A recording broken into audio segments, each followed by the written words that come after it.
Hey! So, I've got some news for you. Now, my car's 30 years old. It makes some noises, alright? And when I got it regoed and driving, it definitely did make some noises. Some noises maybe I should have checked out. There was this clunky noise, maybe some scraping. I thought it was the rotors being rusty. Mostly came from the passenger side front, and I just drove it like nothing was gonna happen until last night. On the way home, I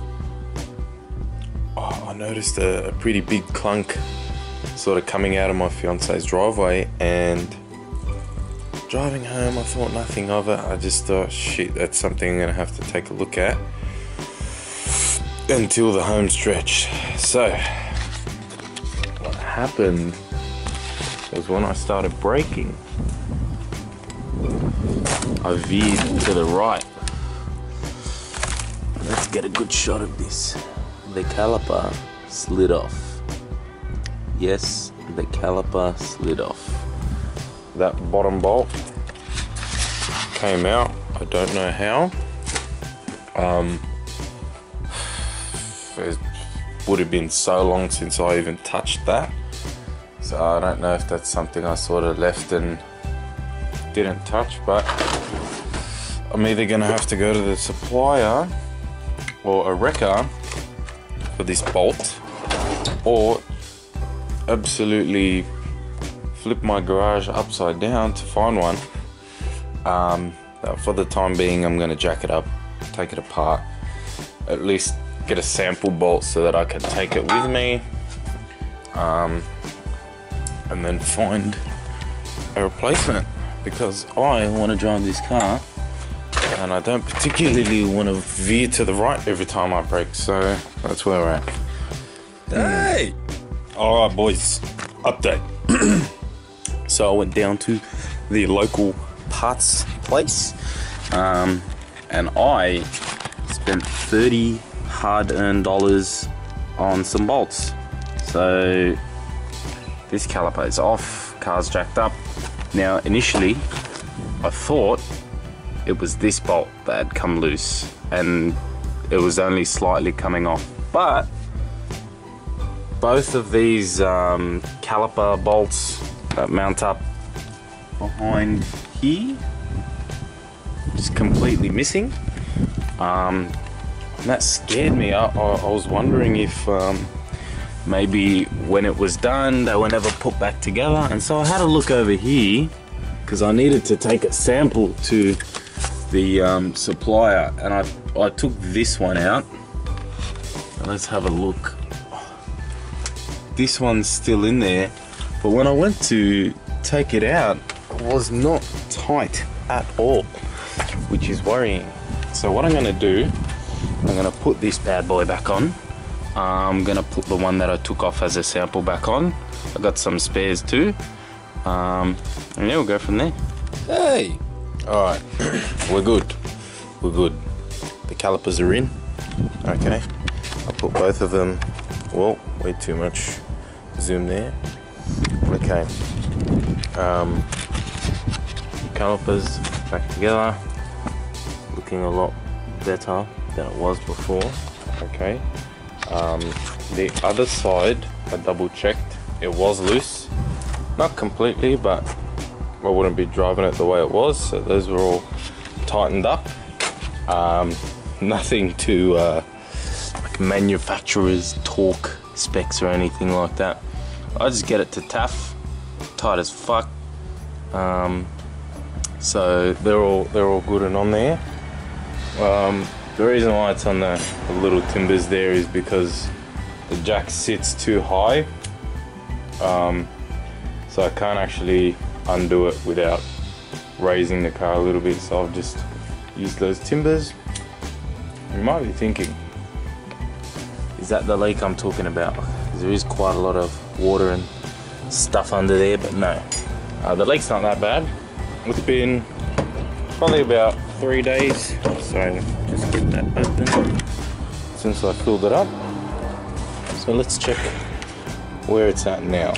Okay, so a little bit low, but that's where it is. So I can just, I've got my little dodgy setup here, I know. I'll just put a bit of water in here and get it in there. It's only going to be another 4 days till it goes in to fix that leak. So I'm going to fill this up and I'll be back. Hey! Alright, we've got our green water, pretty much. 1 sec, I'll grab a funnel.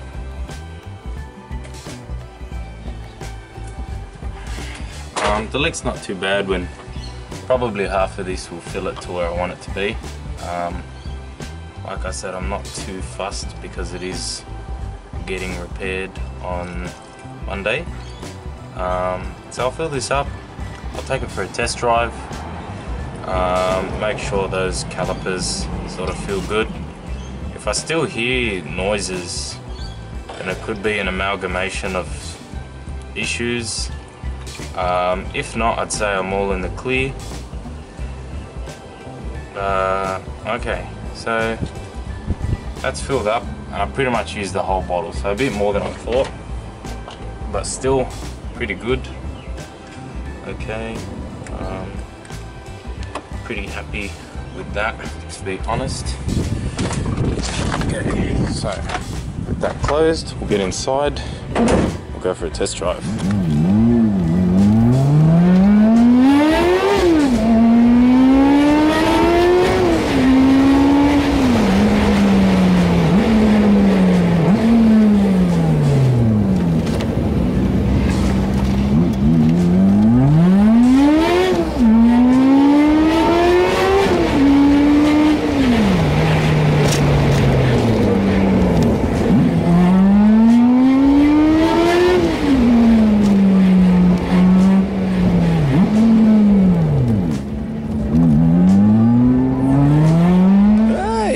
Alright, she's good.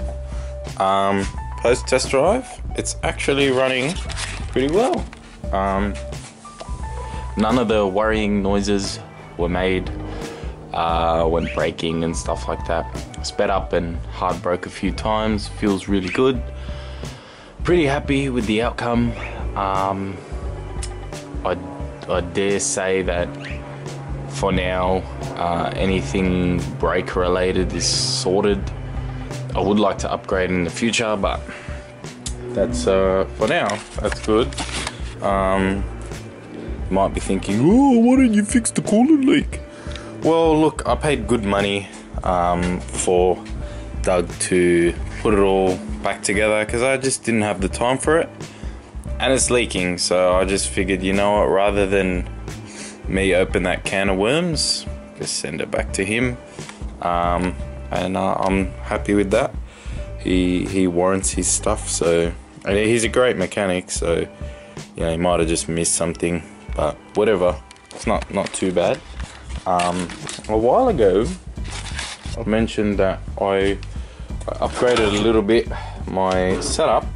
So the first thing I've been using is this Top Tool 3/8 drive set.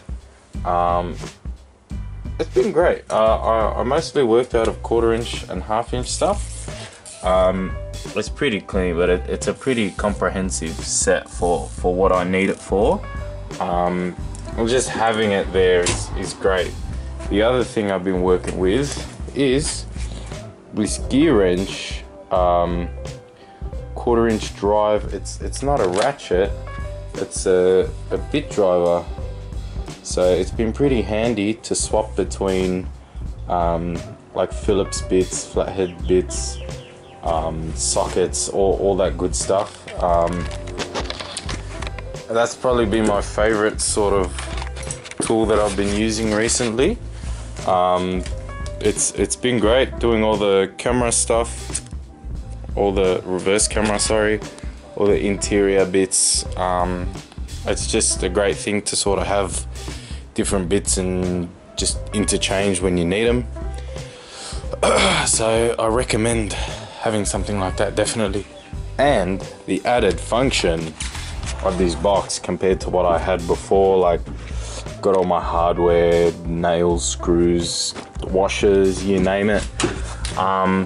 It's storage, it's great. The top box is a mess, but we'll get there one day. And yeah, so yeah, good stuff.